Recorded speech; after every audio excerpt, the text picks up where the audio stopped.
त्यांच्या मनातले मुख्यमंत्री आहेत. मागच्या काळामध्ये त्यांनी 2.5 वर्षाच्या काळामध्ये घेतलेले निर्णय असतील, राबवलेल्या वेगवेगळ्या वैयक्तिक लाभाच्या योजना असतील, महाराष्ट्रभर पायाला काय म्हणतात ते भिंगरी भोवरा लावून त्यांनी केलेले दौरे असतील आणि दिवसातल्या 18-18, 20-20 तास लोकांना भेटणारा, लोकांच्या दारात जाणारा आणि एवढंच नाही तर ज्यावेळेस लोकांना अडचणी असते, कुठं नैसर्गिक आपत्त्या येतात, कुठं अडचणी निर्माण होतात, तिथं सगळ्यात अगोदर धावून जाणारा नेता कोणता असेल तर ते एकनाथराव शिंदे साहेब आहे. ते महाराष्ट्रातल्या सगळ्या जनतेला माहिती आहे. भेट झालेली आहे. आपल्याला असं वाटतं की शरद पवार पक्ष आहे तो एनडीए सोबत येईल असं वाटतं आपल्याला? नाही, एकंदरीत जे काही चित्र दिसते आणि त्यांचे जे काही मधामधले स्टेटमेंट पाहिले, भेटीगोटी पाहिल्या, तर त्याच्यामुळं आता जे काही लोकसभेमध्ये आपण महिला आरक्षणाचं बिल केंद्र सरकार आणू इच्छित आहे. त्याच्यानंतर डिलिमिटेशनचा विषय त्याच्यासोबत आहे आणि हे विषय अत्यंत आवश्यक त्या ठिकाणी झालेले आहे आणि म्हणून याला पास करण्यासाठी लोकसभेमध्ये 2/3 बहुमताची आवश्यकता आहे आणि तो आकडा पूर्ण करण्यासाठी निश्चित या दोन्ही विषयाचं समर्थन शरद पवार साहेबांची राष्ट्रवादी करेल असं माझं वैयक्तिक मत आहे. ऑपरेशन टायगर पार्ट 2 कधी होईल? ऑपरेशन टायगरचा पार्ट 1 मोठा झाला, पार्ट 2 ही आता झालेला आहे आणि पार्ट 3 त्या ठिकाणी लवकर होईल. असे जे होतात याला काही मुहूर्त पाहिला जात नसतो. योग्य वेळी ते पार्ट 2 आणि ऑपरेशन टायगर आमचे मुख्य नेते एकनाथराव शिंदे साहेब करून दाखवतील आणि ती क्षमता त्यांच्यामध्ये आहे. उभाटाची किती निवडणूक आयोगाने विक्री शिवसेना त्या संजय राऊताला विचारा. तुमचे 2.5 वर्ष तुम्ही मुख्यमंत्री होते, 25 वर्ष मुंबई सारखं की 16 राज्यापेक्षा ज्या मुंबईचं बजेट जास्त आहे त्या मुंबईची सत्ता तुमच्या ताब्यात होती. मग त्यावेळेसही तुम्ही करोडो रुपये कमावलेच असतील, करोडो रुपये तुमच्याही घरात आले असतील.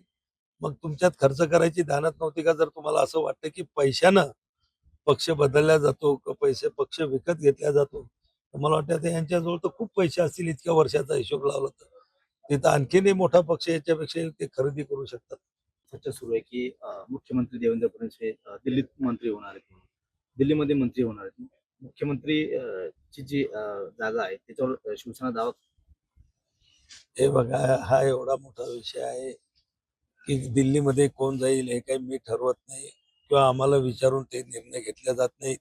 ते निर्णय घेण्याचे अधिकार आमचा जो मोठा भाऊ आहे किंवा एनडीएतला मोठा घटक पक्ष आहे, आदरणीय नरेंद्र मोदी साहेब असतील, आदरणीय अमित शहा जे असतील, हे लोक त्या ठिकाणी निर्णय घेतात देशहिताच्या दृष्टिकोनातून. त्यांना जे काही वाटते किंवा कुठला व्यक्ती कुठल्या पदावर असला पाहिजे, कुठल्या पदाला तो न्याय देऊ शकतो, त्या हिशोबानं ही लोक निर्णय घेतात आणि त्यातून आपल्या देशाचं जे काही सगळ्यांच्या मनातली अपेक्षा असते विकासाची, त्या विकासाच्या दृष्टिकोनातून काम करण्याचा प्रयत्न. त्यांना शिवसेना सोपवली होती असंही म्हटलं. अरे पक्ष काही असं काही, मी तुम्हाला अगोदर त्याचं उत्तर दिलेलं आहे. पक्ष हा काही वंश परंपरे चालणारा नाही. ते हुकुमशाहीमध्ये असतं की राजाचा बेटा राजा. ही लोकशाही आहे. या लोकशाहीमध्ये पक्षामध्ये सुद्धा निवडणुका होतात. निवडणूक आयोगाला सुद्धा त्याचे सगळे अहवाल सादर करावे लागतात. त्यामुळं एकच व्यक्ती तिथं अध्यक्ष राहील असं म्हणता येत नाही. ते त्याच्या कर्तृत्वावर राहतं किंवा वंश परंपरेनं तिचं जबाबदारी दिल्या जाईल, हे निवडणूक आयोगाला, भारतीय घटनेला हे कुठेही मान्य नाही. तुम्हाला माहिती आहे की या लोकशाहीमध्ये 2/3पेक्षा जास्त आमदाराला येण्याची आवश्यकता असते. मी तुम्हाला एवढं खात्रीनं सांगतो की एकनाथराव शिंदे साहेबांसोबत 14 पेक्षा जास्त आमदार येतील आणि ते ऑपरेशन टायगर तुम्ही म्हणता तसं 3 आहे का 4 आहे ते मला माहित नाही, पण ते सुद्धा सक्सेस. उभाटाचे आपल्या जिल्ह्यातले एकमेव आमदार जे आहेत ते ऑपरेशन टायगर मध्ये येतील का? हे बघा, हा त्यांचा विषय आहे. त्यांनी कुठं जावं, कुठं राहावं.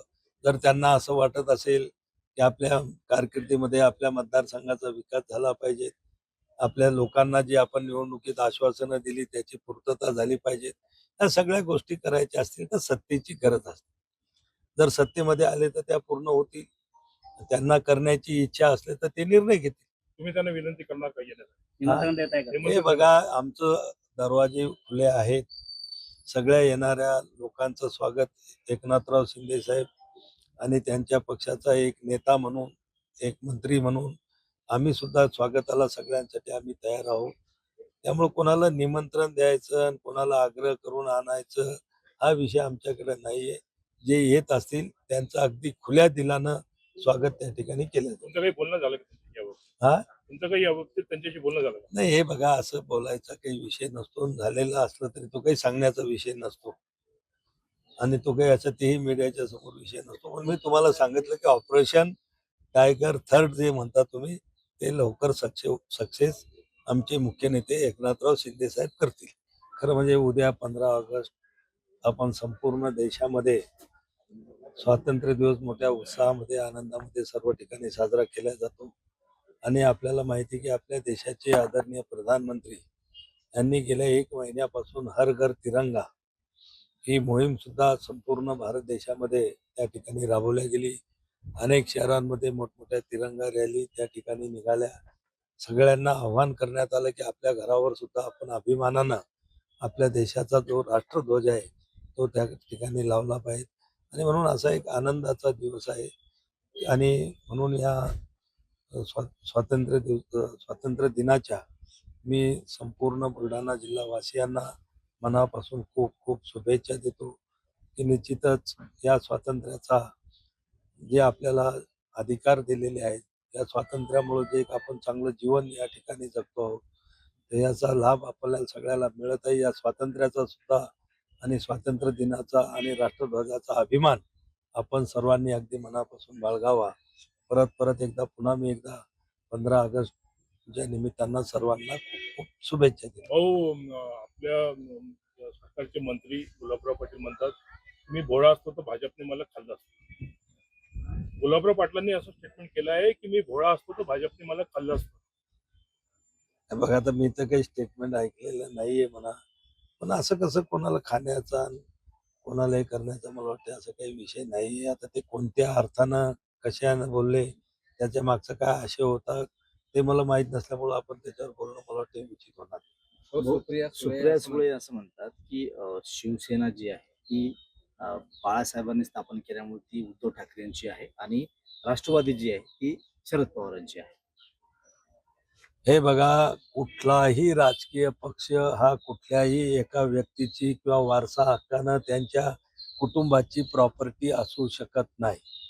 पक्षाची धोरणं ही विचारावर बनली जातात आणि म्हणून बाळासाहेबांचे जे ज्वलंत हिंदुत्वादी विचार होते, बाळासाहेबांचा जो कट्टर देशभक्तीचा जो वसा त्यांनी घेतलेला होता त्या विचारातून आणि मराठी माणसाच्या न्याय हक्कासाठी त्यांनी शिवसेनेची स्थापना केली आणि हा पक्ष त्याच विचारानं अखंडपणे महाराष्ट्रात नाही तर देशभर या पक्षाचा विस्तार व्हावा.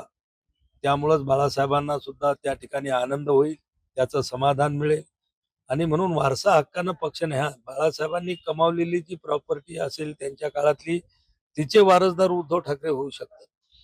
पक्ष हा बाळासाहेबांचे विचार जो पुढे घेऊन जातो, बाळासाहेबांच्या विचाराचा जो वारसा चालवतो त्या वारसदाराला तो पक्ष आणि चिन्ह मिळाला पाहिजे. तर मला वाटते तो वारसा आमचे मुख्य नेते एकनाथराव शिंदे साहेबांनीच बाळासाहेबांचे कट्टर हिंदुत्वादी विचार, मराठी माणसाच्या न्याय हक्कासाठी लढण्याचा विचार असेल, हे सगळे बाळासाहेबांचे विचार घेऊन ते पुढे जात आहेत आणि म्हणून याच्यावर खरा अधिकार हा एकनाथराव शिंदे साहेबाचा आहे. याच्यावर निवडणूक आयोगानं शिक्कामोर्तब केलेला आहे, विधानसभेच्या अध्यक्षानं शिक्कामोर्तब केलेलं आहे आणि सगळ्यात मोठं आपण ज्याला मानतो त्या विधानसभेच्या निवडणुकीमध्ये जनतेच्या न्यायालयामध्ये जाऊन जनतेने सुद्धा बाळासाहेबांचा खरा वारसदार म्हणजे विचारांचा खरा वारसदार कोण हे एकनाथराव शिंदेच्या रूपाने सिद्ध करून दिले. अरे बाबा, मी आपल्याला सांगतो की धनुष्यबाणच नाही तर शिवसेना पक्ष हा एकनाथराव शिंदे साहेबांचा आहे आणि आम्हाला ठाम विश्वास आहे की तो एकनाथराव शिंदे साहेबाचा राहील. त्याचं कारण असं आहे की याचा निर्णय घेण्याचा अधिकार ज्या स्वायत्त संस्थेला दिलेला आहे त्या निवडणूक आयोगानं सुद्धा चिन्ह आणि नाव हे एकनाथराव शिंदे साहेबांना दिलेलं आहे. विधानसभेच्या अध्यक्षाकडे हे प्रकरण चाललं, विधानसभेचे अध्यक्ष सुद्धा एक घटनात्मक दर्जा त्याला आहे. त्यांनी सुद्धा पक्ष आणि याचा पक्षाचा निर्णय एकनाथराव शिंदे साहेबांच्या बाजूला दिलेला आहे. आणि मी अगोदर सांगितलंय की जनतेच्या न्यायालयामध्ये आम्ही विधानसभेला गेलो त्यावेळेस जनतेने सुद्धा शिक्कामोर्तब केलेला आहे की बाळासाहेबांच्या विचाराचे वारसदार, धनुष्यबाणाचे खरे हकदार, शिवसेना पक्षाचा अधिकार हा एकनाथराव शिंदे साहेबांच्या नेतृत्वातील पक्षालाच आहे. हे लोकांनी जनतेने त्याच्यावर शिक्कामोर्तब केलेलं आहे. आता तो संजय राऊत उद्या सकाळी उठून काय भोंगा वाजवतो याला काही दररोज आम्हाला उत्तर देण्याची आवश्यकता वाटत नाही.